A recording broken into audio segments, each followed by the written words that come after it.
In the heart of Warsaw, a university student closed her textbook, dreaming of a future bright with possibilities. She could not know that beyond the placid horizon, armies were already poised, waiting for dawn. In the coming months, over 6 million of her countrymen would perish. Before that moment, for a brief, hopeful span, Poland was a vibrant nation, newly reborn and brimming with life. Its people found safety in daily routines and simple joy. A profound sense of identity rooted in their language, traditions, and hard-won freedom defined them. They walked their streets certain of tomorrow, proud of their land, never imagining their cherished peace. The very essence of who they were could vanish so abruptly from their lives. They clung to the belief that escalating tensions across Europe would spare them.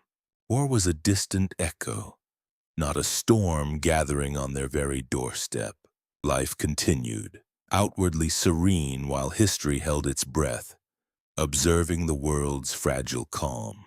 Then, on September 1st, 1939, the sun rose not with its usual warmth, but veiled by smoke. Bombs tore into villages, transforming homes into shattered fragments. From the west, German tanks rolled across fields, their advance swift and unyielding.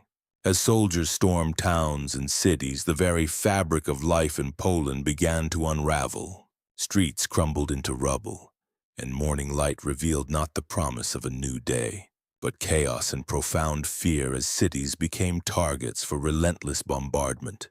Flames consumed everything, casting an inferno against the sky. People ran through debris-laden streets in frantic steps, a desperate scramble for survival as familiar buildings became instant graves. The cries of the vulnerable echoed through the ruins, a heartbreaking lament, a sound that seemed to rise from the devastated land itself. Poland's army, though far from large, met this onslaught with a burning spirit. Burning brighter than invading forces, they fought with extraordinary resolve and stood firm against an enemy whose numbers and armaments were vastly superior. Though outnumbered and outgunned, they refused to yield, their commitment to their nation unwavering. Each soldier carried the immense burden of their country's defense on their shoulders, determined to protect their homeland. In those initial, deeply challenging hours, their courage shone, a testament to an indomitable spirit and the deep pride of Poland. But the ordeal was far from over. A sharp shift came when a second attack materialized. From the east, sudden and without warning, Poland was caught between two overwhelming forces. Towns and villages, already scarred, were further reduced to dust. Smoke and fire became the relentless architects of destruction. As the nation was crushed beneath this dual, relentless advance, help from abroad did not materialize.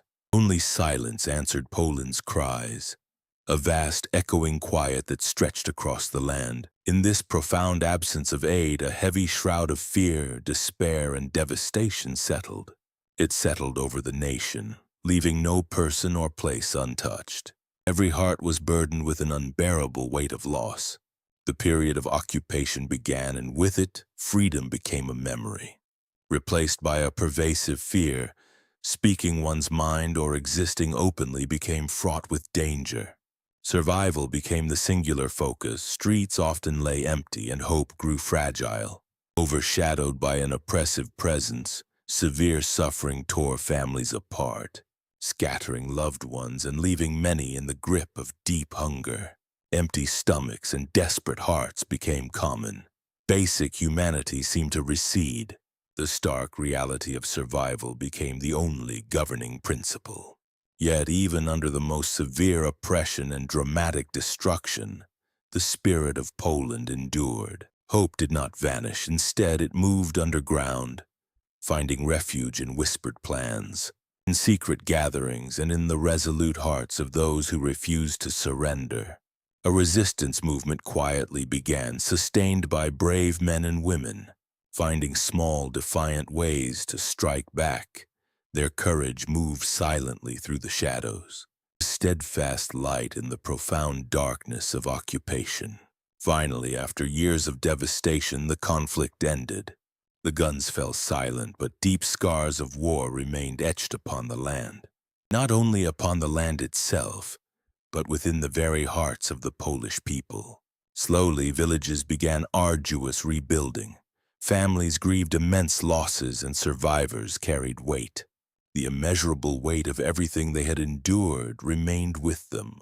Poland was alive, its spirit unbroken yet forever changed by the pain and enduring resilience.